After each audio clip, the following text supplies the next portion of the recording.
নমস্কার বন্ধুরা, আপনাদের জন্য আবারও আমি কথা কবিতা নিয়ে চলে এসেছি। তার আগে বলবো, আপনারা যারা আমার কথা কবিতা ভালোবাসেন তাদের জন্য একটা সময় ঠিক করেছি। সকাল 8টা থেকে 8:30টার মধ্যে একটা পোস্ট করব, আর বিকেল 5টা থেকে 5:30টার মধ্যে, আর রাত্রি 9টা থেকে 9:30টার মধ্যে। আপনারা খুশি তো? যারা আমার কথা কবিতা ভালোবাসেন অবশ্যই কমেন্ট করে জানাবেন কিন্তু। আর আজকে একটা সরজিৎ ঘোষের লেখা, মানে আপনাদের সকলের প্রিয় সরজিৎ ঘোষের লেখা পাঠ করছি, অবশ্যই শুনবেন। আপনাদের ভালো লাগবে এবং মনে একটা জোর আসবে। কেমন? আমি শুরু করছি। মাঝে মধ্যে মনকে বোঝাবেন নিজের ভালো থাকাটা সবার আগে। কে কি ভাববে, লোকে কি বলবে, এমন ভাবনাকে মনের মধ্যে একদম প্রশ্রয় দেবেন না। আপনি যদি সঠিক পথে হাঁটেন, সততার সাথে থাকেন, অন্যায় যদি না করতে থাকেন, তাহলে মুখের ওপর না বলতে শিখুন। জোর গলায় একদম সপাটে কথার জবাব দিন।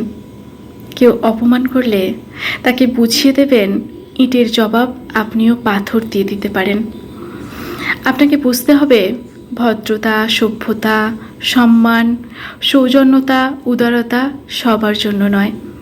যে আপনাকে অপমান করলো, আপনার সাথে খারাপ ব্যবহার করলো, নিজের সুবিধার জন্য আপনাকে ব্যবহার করলো, আর আপনি বুঝতে পেরে নিজেকে তার কাছ থেকে নীরবে সরিয়ে নিয়ে এলেন, এমন থিওরি দিয়ে সব সময় জীবন চালাবেন না।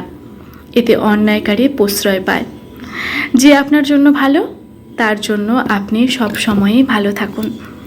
আর যে আপনার সাথে খারাপ করলো, তার জন্য আপনাকে খারাপ হতে হবে না। খারাপকে মুখের উপর বলুন সে খারাপ। অনেক সময় সম্পর্ক বাঁচানোর চেয়ে সম্পর্ক হারানো অনেক বেশি সম্মানের। কেমন লাগলো লেখাটি?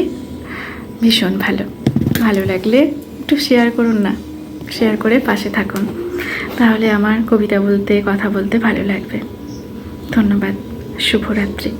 আবার কালকে সকাল 8টার সময় বা 8:30টার মধ্যে কিছু না কিছু কবিতা বা কথা নিয়ে আমি হাজির হব।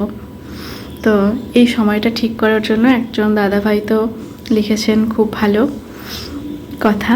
তো আপনাদের কেমন লাগলো? মানে আমি যে টাইম মেনটেন করে চলবো এটা মনে মনে ভেবেছি, এটা আমারও খুব ভালো লাগছে, কারণ আমার টাইম মেনটেন করে চলার মানে সময় নেই, কারণ আমি সব সময় ছেলে, নিজের শরীর নিয়ে ব্যস্ত থাকি। তার মধ্যেও যতটুকু ভালোবাসি কথা কবিতা বলি। তো এইটুকুর ভালোবাসাটাকেই যারা ভালোবাসেন তাদেরকে অনেক অনেক ধন্যবাদ, অনেক অনেক ভালোবাসা আমার পাশে থাকার জন্য। শুভরাত্রি।